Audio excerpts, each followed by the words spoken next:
Welcome to the History of North America. I'm Mark Vinette.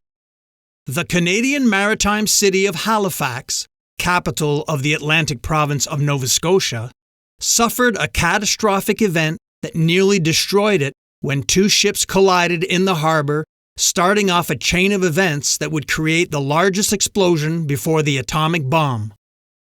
I was honored to lend my voice to help recall how this catastrophe is commemorated each year as part of the BackTracker History Show hosted by Alice Hill. I put a request out asking for any local Christmas traditions that I might not have heard of, and this one came in from Mark Vinette of the History of North America podcast.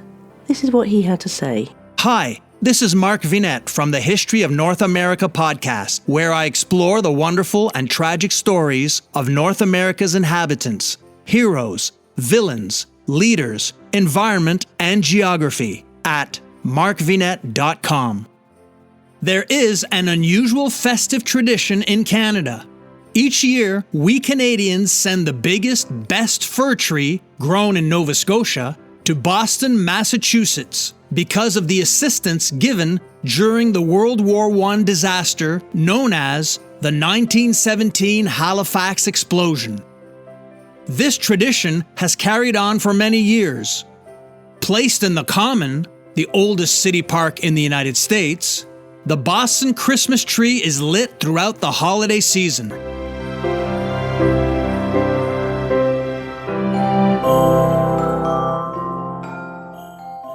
What happened on the 1st of January over the years? In 1818, Mary Shelley's Frankenstein, or The Modern Prometheus, is published anonymously by the small London publishing house of Lackington, Hughes, Harding, Mayer and Jones. Mary created the story on a rainy afternoon in 1816 in Geneva when she was 18 years old.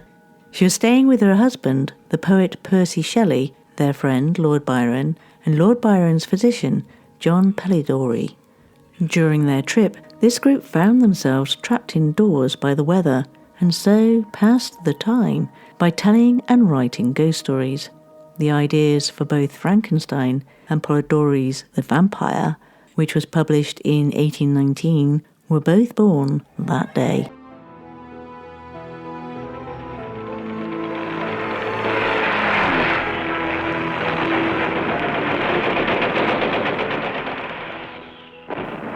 Now we've reached January 1st, 1945, when, during World War II, the German Luftwaffe launches Operation Bodenplate, or Baseplate, an attempt by the Luftwaffe to cripple Allied air forces in the Low Countries of Belgium, the Netherlands and Luxembourg.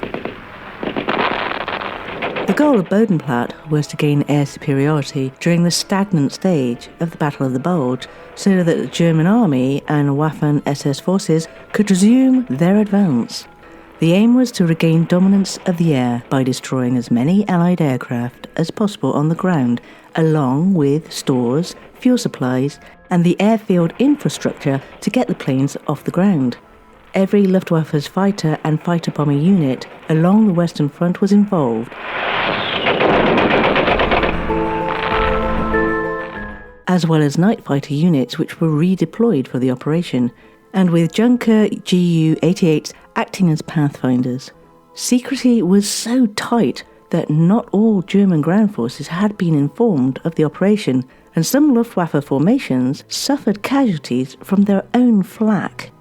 British intelligence, Ultra, had tracked the movement and build-up of the Luftwaffe forces, so they knew something was up, but they didn't realise the operation was imminent, and so the element of surprise was achieved.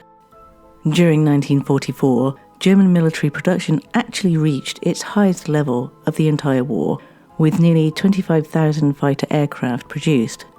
This operation was planned for the 16th of December 1944, but was delayed repeatedly due to bad weather until New Year's Day, the first day that happened to be suitable.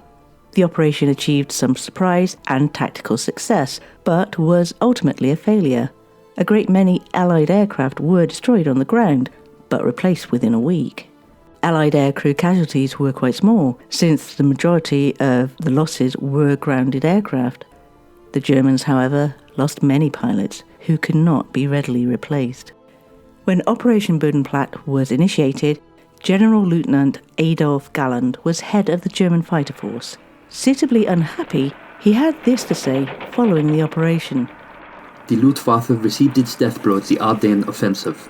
In unfamiliar conditions and with insufficient training and combat experience, our numerical strength had no effect. It was decimated while in transfer on the ground, in large air battles, especially during Christmas, and was finally destroyed. Operation Bodenplatte was the conclusion of the tragic chapter. On the early morning of January 1st, 1945, every aircraft took off. They went into a large-scale, well-prepared, low-level attack on Allied airfields in the north of France, Belgium and Holland. With this action, the enemy's air force was to be paralyzed in one stroke. In good weather, this large-scale action should have been made correspondingly earlier. The briefing order demanded the very greatest effort from all units. According to records, about 400 Allied airplanes were destroyed, but the enemy was able to replace material losses quickly. In this forced action, we sacrificed our last substance. Because of terrific defensive anti-aircraft fire from the attacked airfields, from flying through the barrages intended for the V-1 bombs, and from enemy fighters, and because of fuel shortage, we had a loss of nearly 300 fighter pilots, including 59 leaders. Only by radically dissolving some units was it possible to retain the remainder.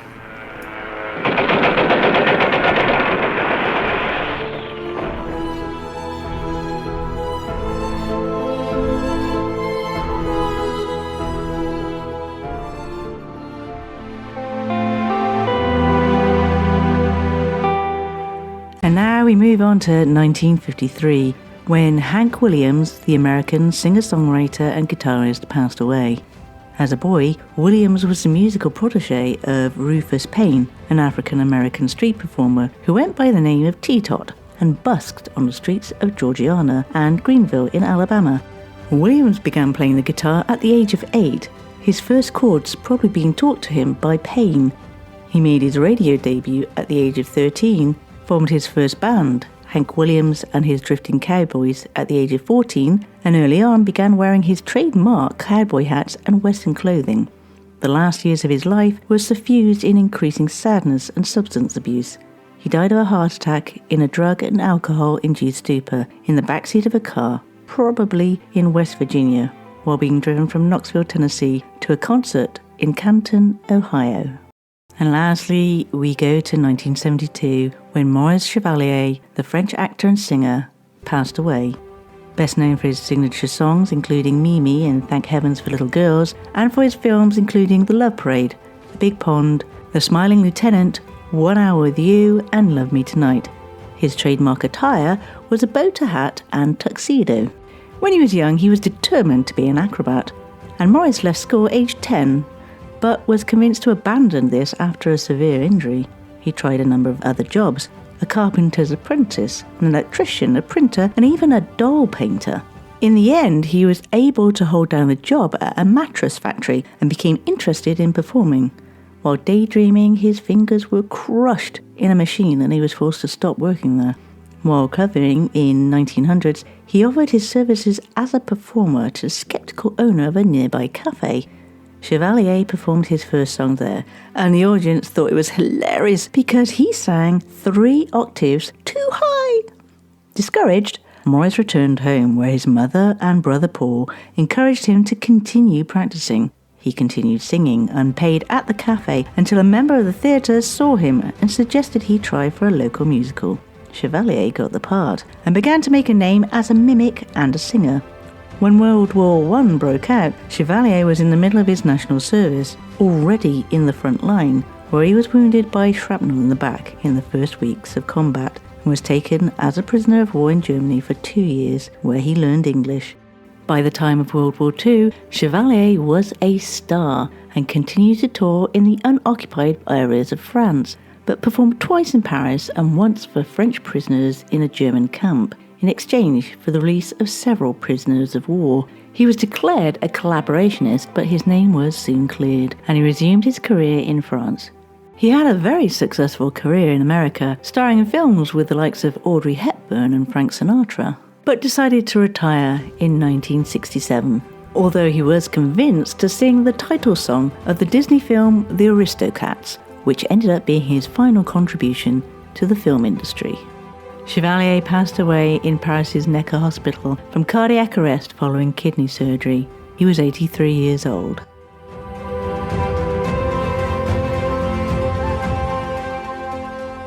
Well, I'm afraid that's it, but I hope you enjoyed it. And as always, I have to thank those people who really brought it all to life. And we have Sam Roberts and Molly Jeffries, as well as Steve Shepherd, Tony Allen, and Mark Vinette, accomplished writer and host of the History of North America podcast. Thank you, one and all.